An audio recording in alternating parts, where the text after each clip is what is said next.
pour LFI NUPES, Hendrik Davy. Madame la ministre, avec les crises sociales et écologiques, jamais nous n'avons eu autant besoin de produire de connaissances scientifiques et d'accroître le niveau de qualification du plus grand nombre, du CAP au doctorat. Or, les conditions des personnels et des étudiants ne cessent de se dégrader dans l'enseignement supérieur. D'abord, faute de moyens. Depuis 2010, la dépense par étudiant a baissé de près de 10%, le taux d'encadrement de 25%.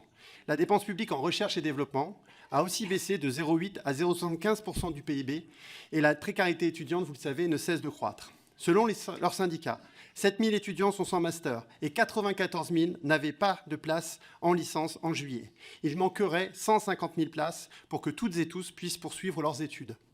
La conséquence de ce manque de moyens, c'est évidemment le choix de la sélection, avec Parcoursup et la plateforme Trouve mon master.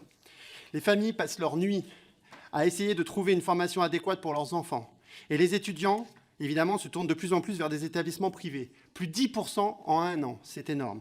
Et dont certains constituent de véritables arnaques, et je ne le tiens pas forcément de gens très de notre camp, mais de représentants des grandes écoles.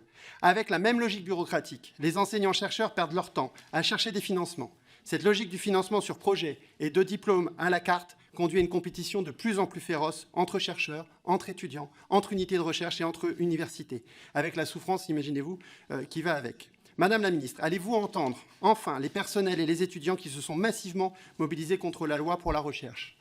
Évidemment, votre déclaration liminaire me laisse quelques doutes. Pouvez-vous vous engager à compenser à l'euro près pour les universités et les Crous qui sont au bord de la banqueroute l'effet de l'inflation? Des universités comme Strasbourg, on l'a appris hier, sont contraintes de fermer pour payer leurs factures de chauffage. Il faut aussi résorber rapidement la précarité. Pourquoi ne titularisez-vous pas tous les contractuels qui exercent des fonctions pérennes depuis tant d'années?